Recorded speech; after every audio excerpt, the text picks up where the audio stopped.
Stephen Ireland, an LGBTQ plus activist and the founder of a pride parade called Pride in Surrey, as well as being a J.K. Rowling hater, was imprisoned for 30 years for raping a 12-year-old. He's found guilty over in the UK. I think this sentence is extraordinarily light and should be much harsher. I don't think he should be seeing the next sunrise after being found guilty of these crimes. And not only was he found guilty, we found out that he was trying to cover it up even after he was arrested and an investigation was brought under, indicating that he had absolutely no remorse for what he did.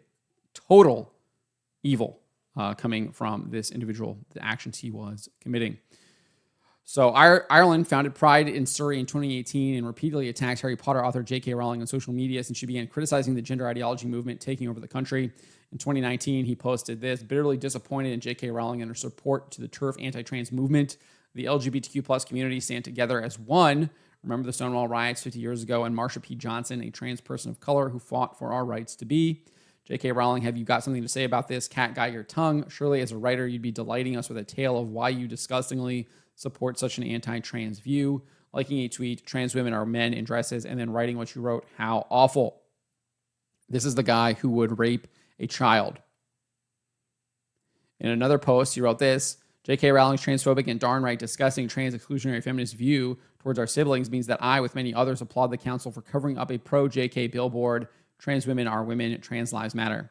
Again, this is the guy lecturing J.K. Rowling who raped a child. It's just sickening.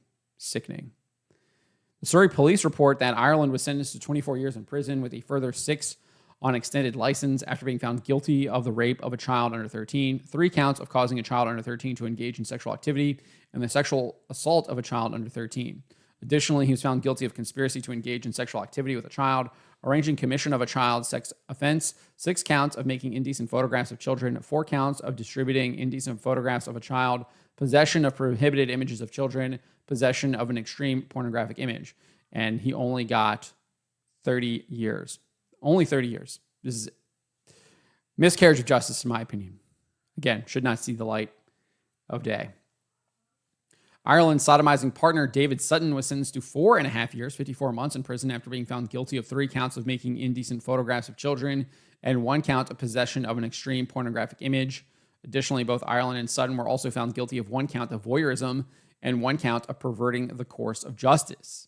Before the trial even began, Ireland had pled guilty to possessing 274 prohibited images of children and possessing an extreme pornographic image, while Sutton pleaded guilty to distributing a Category A indecent photograph of a child, distributing 3 Category B indecent photographs of a child, and possessing 64 prohibited images of children.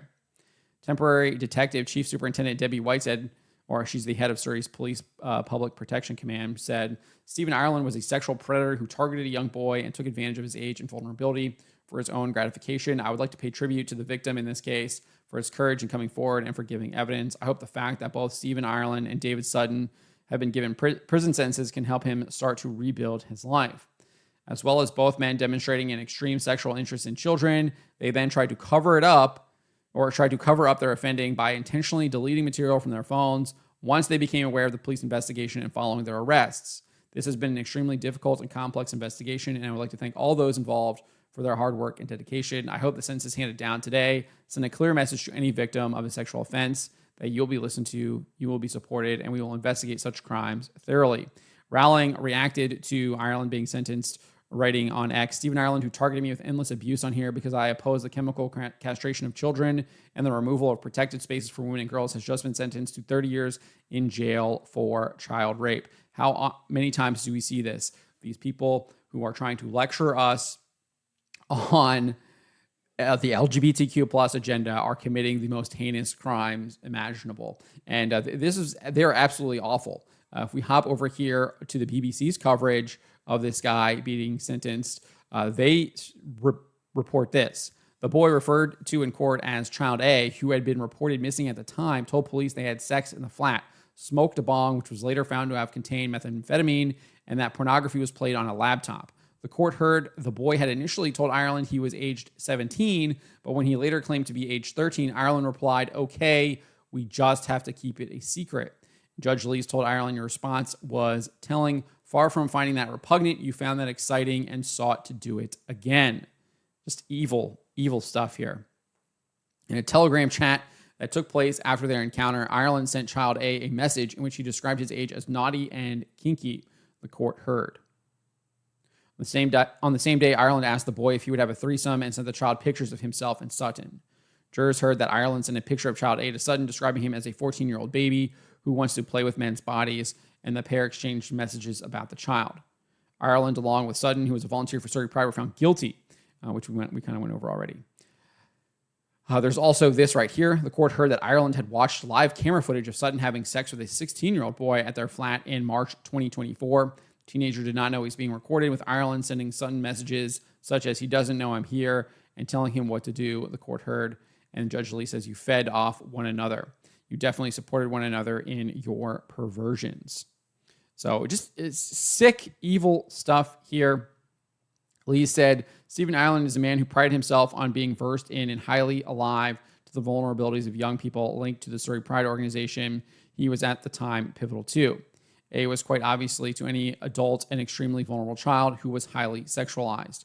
Any responsible adult would have quickly appreciated that there was a high likelihood A is a young man who had been the subject of sexual grooming by adult men at a very early age and been concerned for him instead of taking advantage of him. Ireland's defense lawyer, Alex Kirkler, told the court his client did not abuse his position within the Surrey Pride organization to commit these offenses. So the BBC clearly trying to run cover for the LGBTQ plus agenda and this Surrey Pride organization here. But we know this happens quite often. Obviously, this guy here being the prime example of it. Absolutely sick, absolutely disgusting, very evil. And again, this sentencing of just 30 years, I think, is a miscarriage of justice. He should not see the light of day ever again. He should not be waking up to see the sunrise. But those are my thoughts. Let me know what you guys make of this. Let me know in the comments below. Remember to always be charitable, especially to each other, and to always, always speak the truth. Why would you be afraid of the people? Why are you not afraid of God instead of man?